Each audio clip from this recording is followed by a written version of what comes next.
When you take a string of text and convert it to 3D, it becomes one mesh. What that means is you can't, let's say, change the color of only one letter in that string of text, because when you change, let's say, the color of the front inflation, it changes it for every single letter in that 3D mesh.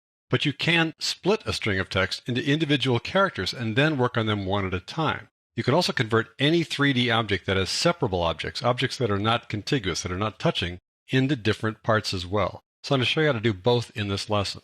To follow along, go to Photoshop and open it up. Let's make a new document, File New, click OK. And the first order of business is to paint something. So go get the paintbrush over here and select a basic brush, something simple, and draw, let's say, 3 little lines like that. Anything you want, like so. We have 3 separable objects. They're not touching. That's important. If they're touching, then they become 2 objects. As long as they don't touch, we've got 3 separate things here. Now let's convert this to 3D by going to the 3D panel, going to 3D extrusion, and clicking on Create. What we end up with here is a mesh.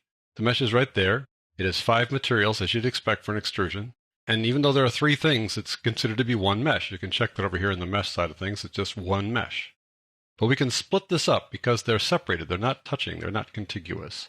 And the way to do that is just to select that layer and go up to the 3D menu and say Split Extrusion.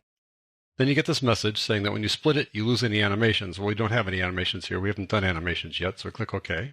And now it's split up into 3 separate meshes. It may not look like that right at the moment, but it is, and I'll show you what I mean. Go over here, and instead of clicking on Scene, click on New Group and open that up, and you see there are 3 meshes, Layer 1, Layer 1, 2, and Layer 1, 3. And if you go to the Meshes panel over here, you see there are 3 meshes here, 1 and 1, 2, and 1, 3. So I can select, let's say, just Layer 1 here. There it is right there. If I want to change the color of the extrusion, let's say, I click on its material, change the color over here to something obvious like red, and boom, red will show up inside this guy. It's not showing it very well, but I'll just turn this around so you can see it. There it is, because the light wasn't shining on it. And just on that one, if I click on this one over here, rotate it, you'll see that it is still that lovely dark metal gray that it started with. So now we have 3 different objects that we can maneuver separately if we want to change their size, change their position, do all the work with materials that we're going to discuss in upcoming lessons. You can do them all individually now instead of as a group. You're not going to change one thing and have it affect all of them at once. That's a very slick little thing that you can do when they're not touching like that. All right, let's talk about text now, because that's the one that you're most likely going to do this to. I'll turn off the eyeball for you and click on the Type tool over here. Let's add some new text. I'm going to click right here. It automatically adds a type there, of course. Let's say something like split this text. Press the V key and kind of center it up. And now I'm going to extrude that into 3D. So I'm going to click on Create over here, and let's get some 3D. Here we go. We've got all this text, and every one of these letters is considered a boundary constraint. Whole bunch of boundary constraints there. Notice they're just numbered. They don't really identify the letter, just a number. And we've got 1 for every one of the letters. And then there are a few internal constraints for the letter P, for example, and E over here. But in any event, this is all one mesh. If I go to the mesh side of things, you'll see that it's just one mesh. If I want to change, let's say, the color at the front here, just to the letter S, that would be impossible. I'll just show you how that works. I click on, let's say, the front inflation there. Go to the diffuse here, pick a different color. It changes it for every single letter. All right, let's change that. All we need to do is select the text, go up to 3D, and click on Split Extrusion. Get that same message again, click OK. And now they're individual meshes. I can show you that by going to the Mesh panel here, opening up that group, and all those guys are now individual meshes. And they have numbers after them. Sometimes they give you letters, sometimes they give you numbers. And sometimes the letters they give you are not correct. In any event, you now have all these different letters here split up into different meshes.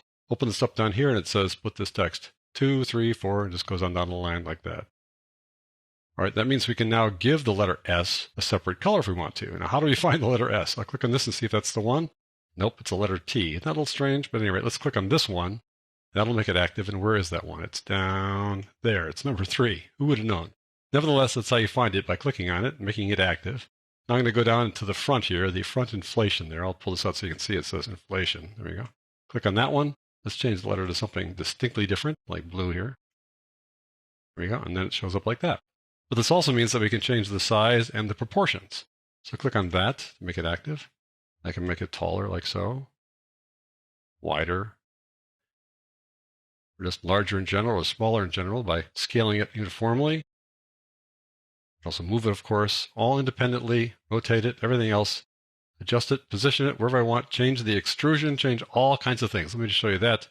Go over here to extrusion, type in something less than 457, let's type in 200, let's say, and it'll make it much thinner than the other guys here.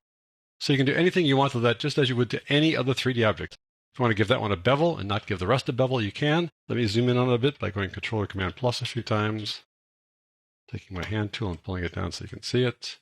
Now we'll bevel just the letter S. Go over here to the cap and give that little guy a bevel. We can also give that a bevel color. So click on this, give it a different color so we can see that we really did give that a bevel. There you go. The only downside to all of this, if you want to call it a downside, is that you can't edit the text. Let me show you what I mean. Go up here and click on this little new group here. And if I go over to split this text, notice the edit source is now grayed out. You don't have a T up here indicating this is text. You have a little star indicating it's just a standard mesh, an extruded mesh, and the edit source is blanked out. You can't go back and change the letter S to some other letter. You cannot go back and edit the text, edit the font, what have you. So that is how you split separable objects, that is, objects that are not contiguous, as well as characters.